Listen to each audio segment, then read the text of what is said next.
Let's find out how hard it is to survive Touhou 6 Embodiment of Scarlet Devil on Lunatic mode. I first discovered bullet hells through the famous hardest video game boss ever video, and through the recommended I found a Touhou 8 extra run, and I couldn't believe watching these how inhuman it looked to play these games. The seed was planted though, and I eventually discovered Jamestown through a Total Biscuit video, and of all things, a StarCraft 2 custom map that tried mimicking a Touhou game. I liked that map so much that I decided to dive into actual Touhou. I would play all of the games on normal mode and just see how far we could get on one credit, and then restart and try again. I looked online and found the crazy lunatic runs people would do.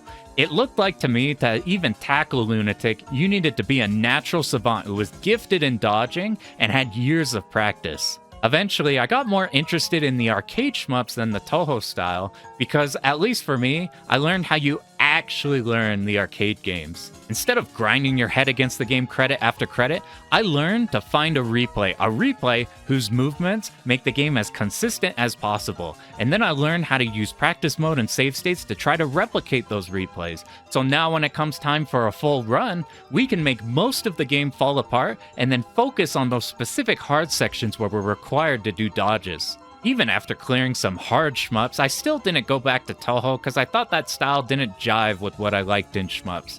Because Touhou has a lot more sight reading and a lot more randomness in its patterns, it requires a lot more adaptability than hard routing. But those crazy replays I saw earlier, a lot of them are the perfect no miss no bomb runs. I ended up running into replays that are engineered for consistency and survival, and they have a lot of interesting routing and not the absurd dodging which I thought was a requirement for tackling Lunatic. So in this series, we're going to go through the Touhou games, using strategies to try to make it as consistent as possible so that we can survive on Lunatic mode. Touhou 6 is the game that we will start with. This is the first game available on Windows, so for a lot of people, this is the start of the series for them. This game, along with 7 and 8, make up an iconic trilogy. Everybody remembers the Scarlet Devil Mansion. These early game cast of characters are pretty classic.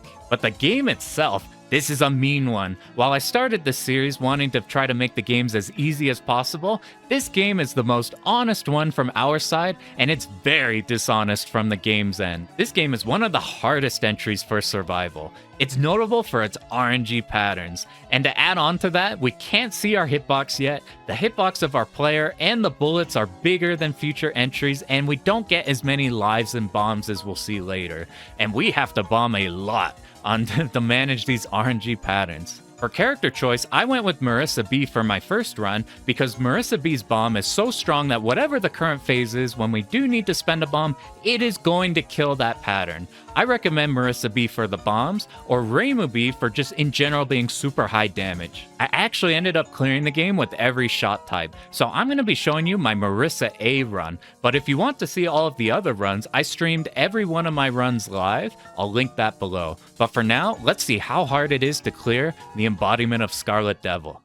Let's begin with stage 1. While this is a pretty hard Lunatic run, the early stages aren't too hard to survive in, but what complicates things is that we have to pick up all these power-ups by hand. Unlike modern Touhou games where you reach the top of the screen even when you're low on power, and you absorb all of the power-up items to you, here we don't have that until we're maxed on power, so we have to grab everything by hand and we pick it up slowly. Look at our power. We have to reach 128 until we reach max.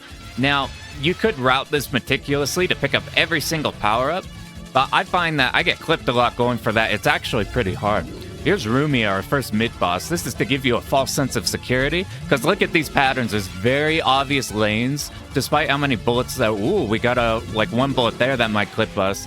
But from here, you're feeling pretty good, because these lanes are pretty obvious, despite, like, doesn't matter how dense those lines are, those openings are huge. Now, Moonlight Ray, we actually have to do some dodging on. The side lasers don't really matter. We want to be under her, because we can only hit from directly below us. Most of the shots in this game have like a very narrow, like vertical. We want to be directly under all of the bosses. You can see here why I don't want to go for grabbing every single item. It's a bit difficult to pick them up while also navigating all of these here, even with Marissa with our faster move speed. Luckily, we do get a lot from these sections here, and we want to try getting to the boss with 48. You hear that power-up sound once we hit 48 power? That's a pretty good amount that we could kill the boss fairly fast. So Rumia returns again, and this is our first Lunatic mid-boss. I think these first non-spells are random. You could get different patterns here. Most of this stuff is aimed. You see how no matter what the pattern looks like, it's directly aimed at us. So we just stay under her and tap a little bit and we're fine. You'll see that like with this, despite how much it fans out, it's aimed on us. So if you look at our actual movement, we're just tapping to the side a little bit. We do have to rush under her here so we could get back to that pattern without having extra bullets going around. But for the most part, you're just tapping a little bit while being under her. You can see this here. If we don't aim these lasers properly, then we can't get any damage. A huge part of this game is being under the bosses. They're very tiny. Our shots are very narrow with like all the shot types in this game besides homing. And we don't have an indicator on the bottom of the screen to tell us where the boss is. Now this one, we just want to commit to moving in one direction. If we do that, then the aim shots we don't worry about. We only have to worry about sniping openings to where we could go through these crisscrossing bullets. And that'll be Rumia. Now we'll move on to stage 2. We're going to get a lot more power in stage 2. It's not going to look like it because to make this starting section easier, look what we're going to do here. Everything is going to be aimed at us. If we just tap ever so slowly, we're good. Look at all these power-up items we're missing, though. It's kind of painful, but this stage gives us a lot. So even though we miss a lot of those, it's fine. These fairies, you can see they could become a problem if they come down and shoot. On this stage, we want these fairies to die immediately. A lot of the times in these hard games, what's more important than being able to dodge hard patterns if they come out is being able to kill them and have the stage knowledge to delete them before they even become a problem. So you can see here, if we just know their spawning rhythm, we go through, we barely have to do anything. Now we're at 80, we want 128. Here's Diosei, the hardest boss in the game. Oh wait, it's all just one aim.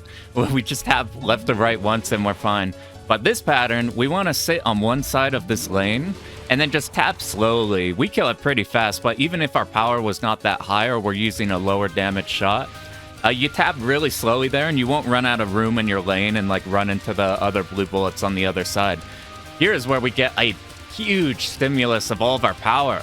These aren't really a threat to killing us, so we just go through and collect as much power as we can. But see, there's a gap here. Now we need to be ready for these fairies. You see these patterns, we do not want these fairies to shoot. They're spawning from left to right. We want to be right under them as they come in, even if we miss some power-ups. Because you can imagine if you got multiple of these shooting at once and you fall behind, it floods the screen. It gets out of control really fast. We do this, though, it's really easy. And we didn't reach 128 power for Cirno, but Cirno's going to drop some power, so we'll be able to kill her later phases a lot easier. Here's one of the first Touhou safe spots we're going to use. See, we're giving Cirno a ribbon. You see that black pixel below the pink ribbon? That's how we know it'll work for sure, but it's not that precise. We just need to kind of put the ribbon on her head on the top right. And look what happens here. I'll show you going into that once again. And because there's dialogue, if we don't skip it, we have all the time in the world to set it up. If you hold shot instead of holding focus, I think you do more damage in this situation here. But we could dodge those initial 3 waves, and then the rest of her falls apart pretty fast just doing this. Out for Hailstorm. Hailstorm's fine. These are the first randomish patterns we're going to run into. We're just looking for the biggest openings. We don't need to dodge through the immediate bullets ahead of us. We're just looking for where the most spacious areas are to make the dodges as easy as possible. This non-spell, though, she's going to alternate between these aimed bullets and these 3 lasers. And while because it's all aimed, we just keep tapping and we're fine. Her movement is pretty hard to predict. In between each phase, you see she's going to move hard in one direction. We can keep tapping and we'll survive it. And then I find using these lasers, like right here, we're going to bait that 3rd laser. We can make cuts whenever we want. It's a pretty easy pattern to survive. It's kind of hard to kill her in a reasonable fashion, though. This is an endurance pattern. But it's very safe, and we're going to get the next 2 patterns. The next 2 patterns are kind of the kill points. Our first times where we're really worried about dying here. So after a certain amount of time, these bullets will freeze, and if we haven't died in the run, these blue bullets shoot around us. If we have died, they'll shoot directly at us. What I found the problem in this run is if I don't know the exact timing to when they freeze, sometimes I back into a bullet that I expect to have passed past me already, and then I'll back into them. This is the more hard dodging pattern. This is what this game is actually full of. This style of pattern where we don't have a setup, a memorized movement to go through it. We kind of just have to practice it a bunch and get a feel for finding the biggest openings possible. we aren't concerned with sitting in the middle or right under her and dodging every bullet that happens to be under there. We're just looking for the biggest openings to make the easiest possible dodges. Because since it's like fairly RNG, we can't really plan too hard for it. So we just want to increase our odds of easier dodges. So something that shocked me going into the Lunatics for the first time was finding out how routing intensive these stages are to make them as flowy and as consistent as possible. So I'm going to be talking a lot about the routing going from here on out. So we go left, right, left, right. We're going for 4 waves of these, and after 4 of them, we're going to go to the top left. We're trying to kill half of these fairies from left to right so that we only have to deal with bullets from the right side, and we can always go in these lanes here. We're going to get them once again. We're going to go right to left since we're moving in that direction already, and we can macro all of these kunais at once. We want to be, these thicker red bullets, these bigger ones that are slow and create these lanes are easy to dodge in. We want to be right under, where you can see we're popping a bunch of fairies immediately vertically above us as they come in, that's shooting those small shots. Getting rid of those will make that section so much easier. If those live for any amount of time, it's so much harder to navigate. Now we're in a streaming section, meaning we're just tapping to the side. We're tapping at a pace to where we don't run into the blue kunais that are ahead of us, but we're tapping fast enough to get past the red bullets. And now we're onto the mid-boss. We're on to Meiling. The bosses have a bit of random movement in this one, so sometimes these patterns are like this. They're fairly easy to dodge, but you'll see here she moves down pretty low, and I get a bit spooked, even though we had like a clean way out. Our bomb with Marissa A is kind of shitty unless you're directly on top of the boss, getting all of your hits on at once. Like Marissa B, you hit the bomb and the boss just fucking dies. This pattern, I just dodge, hard focus on the yellow, and then you can react dodge the red. You only have to dodge 1 or 2 of the red. And they're fairly easy even if you're not focusing on them to tap off to the side. We need to do a lot harder of setups on this section. See, we have this middle pocket where we're safe here. Now we're going to tap off to the side. It dodges a kunai. We only have to think about white shots. Now we go back into the middle and we're going to do something similar. We're safe in the middle, just watching for the white. We'll dip out because a lot of those white bullets are in there. And we're going to make a cut to go back around. Otherwise, we'll get walled onto one of the sides by the blue kunai. We need to kill that fairy. And this one here, it creates this pocket on the top right. You can see those white bullets. If we didn't kill that initial fairy, then those white bullets are going to stop us from getting to the corner. But if we do that, then we don't have to do any dodges there at all. So stage 1 and 2 boss, even in the Lunatic modes, are usually, once you know them, you get through them really easily. Stage 3, they ramp up a bit, but Meiling is especially notable. She's pretty mean. This first pattern's not bad because the initial waves will create a clean lane for us, and we just have to worry about the dodges at the end, and we can look ahead to see where the safe spot will be from there. First spell card, we have 2 easy lanes on the left or right. They're fairly easy to see. However, the one-off bullets in the middle are kind of bastards. Your hitbox is kind of huge in this game, and the hitbox of the bullets are a problem. I get kind of nervous on this one, despite how like simple it is. You just stick in the lane and dodge the one-off bullets. Luckily, the Dex pattern is even more simple. It's just aimed, we tap off to the side, and then we'll tap back. And she dies very fast. A problem is this pattern here. Now, this one isn't as scary as it looks, but it's hard to find Meiling because she's covered, and we don't have an indicator at the bottom of the screen to show where the boss is. The bullets do move a bit slower than it feels because they kind of spawn middle of the screen. We do need to kill her at the top of the screen, though, or else this pattern is a nightmare to dodge. So I just go ahead and bomb it. Your speed just does not work for dodging those kunai. If she's not at the top like this, if she's at the top, you could do a clean movement through. This is my favorite pattern in the game. It looks scary, but we just get in a vertical lane, and then we're just dodging these crisscrossing ones up or down, and just dodging them one at a time. It's really dicey, but the up and down dodge movements once you're in that lane are super satisfying. This one's kind of a problem. These bullets will curve down and around you, so being up in the middle is fine, but it is random. We are just looking for where any openings are and trying to be in the middle because our shot is so thin. We get some lucky dodges at the bottom here. But those patterns are where you gotta lock in and start dodging. There are a lot of those in this game.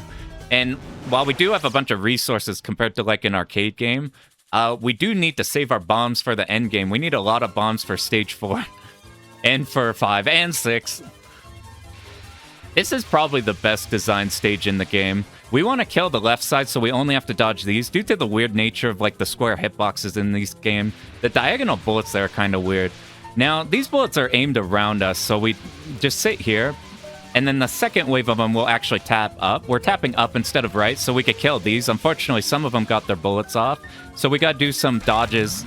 It's a bit scary with the ones from diagonal and the ones off to the side. The rest of this here is streaming. I was kind of moving around. I forgot what the next section was, so we actually have to do dodges. You would just tap otherwise. These enemies give us a cancel whenever we kill them. So if we sit under them immediately, then we don't have to do really any dodging. The bullets themselves are easy. We just need to kill them before these come in and cause problems. But since now that we're here, it's just all aimed. We just do a lot of tapping. These are the green books. These are the bane of all no miss, no bomb players. This shit is a nightmare. I've never done this without a resource. Since we ran out of bombs, we're just going to eat a death here. But all it takes is one bomb or one life, and then you're good. You're past it. Koakuma here. She's really easy until this point here. Sometimes the donuts cause real problems with the kunai. The donuts have like a really tiny hitbox in all the other Touhou games, but in this game, the donuts are complete bastards, dude. The donuts are nightmarish in this game. They are so big. Luckily, Koakuma went fine before the donuts go overlap with the kunai. Once we see these Zakos curving up and around, that's our sign that we now get to this spot here. We're going to do a setup where we're right here, and most of this section is aimed, and we're just worried about these books shooting lasers downwards. But if we tap at this rhythm, starting at the place we were, we'll get to the middle at around this point. I go around just to be extra safe. And then this next wave of books, we start tapping again. And you can see we either kill that book right above us, or we can just pass it by. We can adjust our movement if we fall behind or get ahead. And then we can move up a bit towards the end and not run into the laser while still dodging aimed bullets. We want to start by killing these cancels first and then going over to the books before these Zakos come out, because the Zakos will shoot aimed bullets. And if we're to the books before they shoot, then it's no problem. But what I learned for the second book is that the books go away on their own. So for this run, we found that like if you're killing the fairies, then the books will go away. You can see we barely had to move there. This is we have a memorized set of these. You can see like if the left, the middle, the right, whatever place we're gonna be, you have to memorize this pattern to kill these right away. Because they're aim shots, they're really easy if we're in a good position. But if we're flailing around, those aim shots turn into random bullshit everywhere. So we have to move just like this. Now we want damage the one in the middle a tiny bit, kill the one on the left, kill the one in the middle, and in this way, we barely have to do dodges of the big bullets. And we kill them before the Zakos, the like little enemies, come in and create problems for us. That's how you could deal with that one. Now, Patchouli, depending on which character and which shot type you're using, you get different patterns. I planned for dodging Marissa B's patterns. That's who I routed the game with. So here I'm a bit unfamiliar with. I'll show you how you deal with their non-spells. This is like the rare time where we can memorize a set path and it'll work every time. So we peel off to the side to dodge these aim shots so that we end in the middle. We wait till the red bullets are about to hit us, and then we move against the first laser. So see, once again, we end in the middle. As soon as we're about to be hit by the red bullets, we move against the first laser. This is one of the rare times where we memorize the path and we can get through it, which is so rare in this game that we want to take advantage of that. Here's me seeing this pattern for the first time.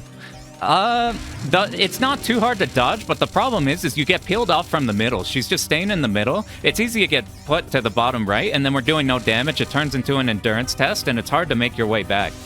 Here, we're going to do the same exact thing. So the aim shots, we peel off to the side, move to the middle, about to be hit by bullets, we move against the laser. It's so important to not need bombs on these ones. This is a pattern Marissa would end up stealing. This should be a fine pattern, but this is one of those ones where sometimes you get wall.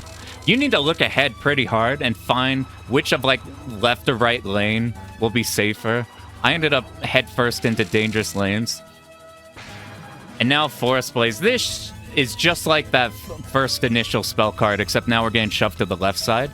This one seems a lot easier. It felt a lot easier. These bigger red bullets seemed to move slow, and they were easy to see, so I could just focus on the tiny bullets, and dodging the big fires wasn't a problem. But I got jump scared by the boss dying, and I thought that was the me getting hit sound, so I popped my bomb there. The death bomb window is kind of small in this game. All right, this pattern's a motherfucker, dude. I've never captured this shit before. It is so... You have no idea. These donuts are so big. If you played every other Touhou, these donuts are enormous. They're so mean. They're like the meanest bullets in the game. This is the only time I've ever captured this card, by the way. I usually die in the first 2 seconds of that. I suspect that out of all the final patterns she could choose, this is one of the easier ones, but you can see there's a little bit of a gap between the yellow bullets that were ahead of us, but because the death bomb window is small and hard to react to, dodges are, and your hitbox is big, and the weird nature of the hitboxes in this game, it's very terrifying to go for dodges. You probably just bomb when you're in a situation where you're, I don't know. You really don't want to die with bombs in stock in this game. All right, we sit middle here. A lot of aim shit here. What am I doing? We needed to be up to the top. The nice thing about this stage is that we can be up top here, and we dodge all these fairies. We only have to worry about these ones up ahead. We're going to sit right here, and then tap as soon as all of these fairies' bullets are out. If we go too fast, then the fairies will still be spawning bullets, and then instead of a line, they'll have like a curve and they'll smack you. We want to do these exact movements here to dodge the fairies, and then we don't have to deal with any of this bottom half. This is oddly scary. We just need to do tapping, but if you go too fast or like you adjust too incorrectly, stuff like that can happen. You need to clean up that section so that these fairies can't exist, because if they exist, they just wall the entire screen. Now, here's a really cool setup. So we want to delay this kill as long as possible because this entire stage is a conveyor belt. If we kill her fast, we're going to get some enemies right after. But if we delay killing her, then we've proceeded along with the conveyor belt and we get to the end of the stage. The idea here is it's kind of hard to hit her up there, but we start on the right side, we move over to the left to dodge the blue, and then we move back over like this. It's a bit scary. You kind of have to be right on top of her head. But if you do this, we kill a lot of time and we don't actually have to do any dodges. And even if you like don't land on top of her, you have a lot of time. You don't need to be like hitting her for every single one. Whenever the timer's about to go, that's our cue. We'll move down and make sure we kill her. This is a spooky one. We can do a set path here, and this path should always work, but we have to adjust for some tiny bullets. Or here, I think I needed to move up ahead. I think I made the dodge, but since I was too focused on the middle bullets, I didn't read it ahead fast enough, so I got scared and bombed. See this section here? If we don't kill her, if we kill her really fast and don't do that setup to delay time, we have to deal with this section for an extremely long period of time, and it's really scary. But if we kill her fast, it's super easy, and then we just get to this part where it's just tap dodging. Just some streaming, and it'll carry us right to the boss. This looks like it would be scary. All tapping. So this is a really easy short stage as long as you could do that mid-boss setup. Sakuya, this is like the funnest fight in the game, but goddamn, she's such horseshit. This is a terrifying fight. It's super fun to dodge, even the bullshit sections. Usually, like, the bullshit will, like, tip the scales into where I hate this fight, but this is really, really fun to dodge.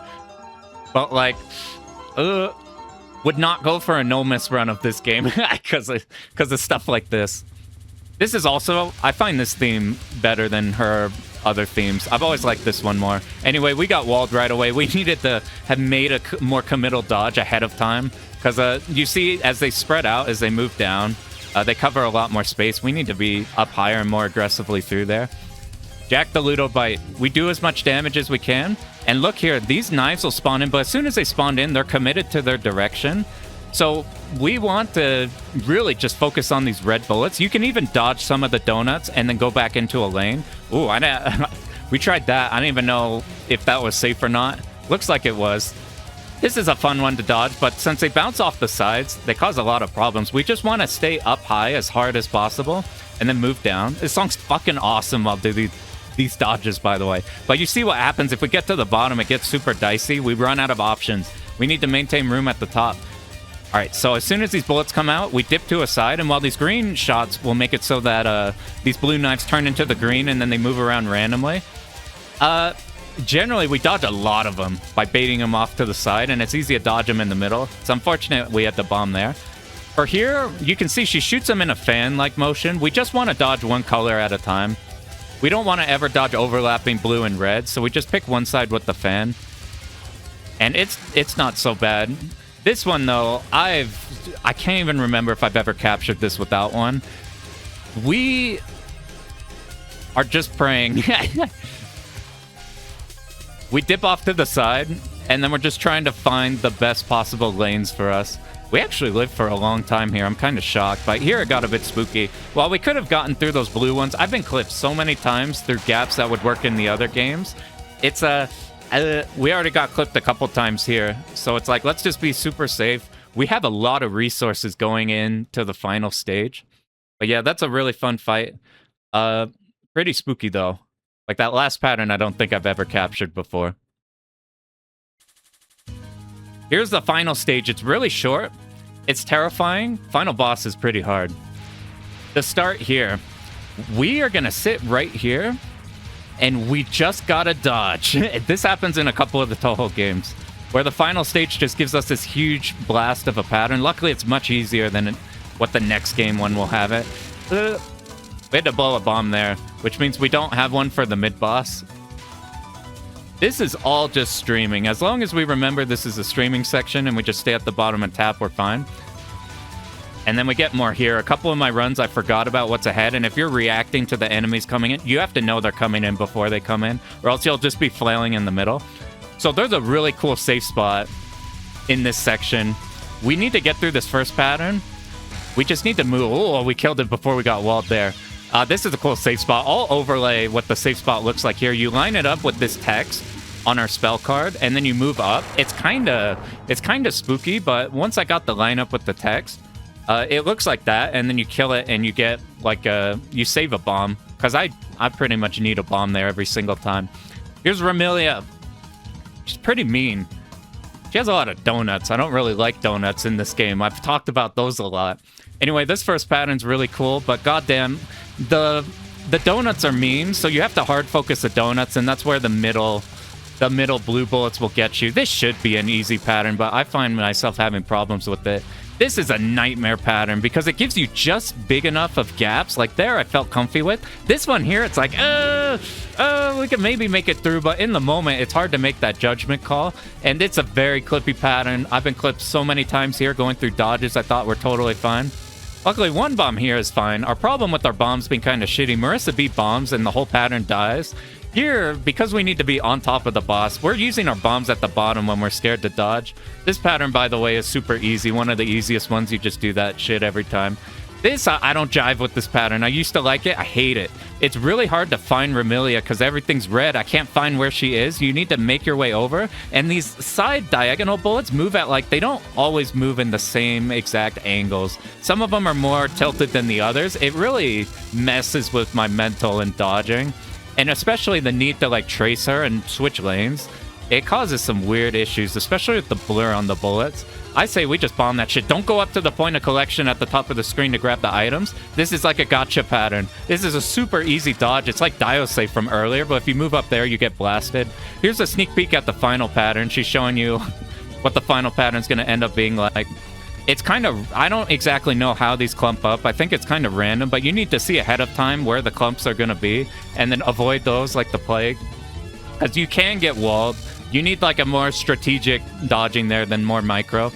She cannot be hit while she's a bat, and she's going to rotate through 3 patterns. This one, not too bad of dodges. This shit, you have to tap at a certain rhythm. I started off weird. I wasn't at the bottom, so my tapping rhythm was all off. You can see how big those fucking donuts are. Luckily, no donuts here.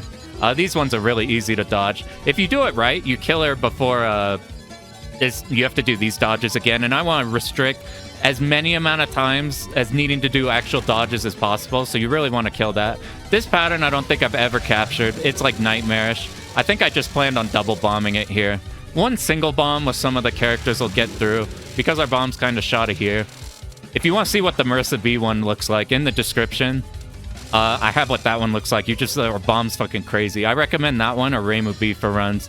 This is Scarlet Gensokyo. This is the one that takes all of your resources. So the problem is she has big waves like this. And this bomb is actually really good here because the bomb doesn't last very long. Like a Marissa B bomb lasts so long that it carries you bomb the hard section, and then it just gets you back to the hard section again. So you have to keep dodging this one, which is really dicey. You want to not be spawned on by these bullets. You see how the bullets trail behind the donuts? Just don't be in the donuts path. And then the real difficult part here is figuring out where her movement is, because we have to do so much micro. We have to do so much looking ahead at where the donuts are so we don't get tagged by one like that it's very hard to trace where she is. Every time we bomb, every time we have a reprieve or we have an easy dodge, I'm taking the time to look up and figure out where the hell she is. And then you just gotta dodge the best of your ability. I think my best dodge, I made a short of it. We were playing a Reimu run where we somehow did miraculous dodges. And like, I think we got through this with like 1 bomb or 1 or 2 bombs. But this is the resource dump. Because when you bomb, she turns into a bat, we can't just bomb spam her to death. So we have to just be able to do as much of this as we can. And the bomb and your life resources you bring into this section are just like how many gaps you can get, like how many attempts you can get at getting in damage. So you just want as many of those as possible, so you get as many opportunities as you can between like hard sections where you need to spend a resource. So what do we think about Touhou 6 now that we've cleared it? This is an interesting one because from the get-go, I knew that we needed to just get this game out of the way because both it's one of the hardest lunatics we'll run into for survival, and it doesn't jive with my style too much. I really like hard memorized routing and setups to try and make it as easy as possible, and this game doesn't give you too many resources compared to the future games. And it's a lot of RNG spooky dodging. I like super consistency, so the RNG dodging scares me. But what I learned is that I actually had a good enough time in this game that I went through and cleared with every single shot type. It was enjoyable enough that I was willing to go through that. I thought we'd just get this game out of the way and done with. So that was interesting. That is actually way more fun than I thought going through this one. Now, as of recording, we've made it through 6 through 12. We're a little bit behind in the videos. The future games, especially 10 and onwards, have a lot more like interesting, silly, stupid ways to cheese the games through resources or system mechanics. So look forward to those ones once we eventually reach those. But in the meantime, hopefully that was an interesting look at what it might be like to learn Lunatic for the first time. It was surprised me because for the longest time, I thought that these were undoable runs. But thanks for hanging in there. We got a lot more ahead of now.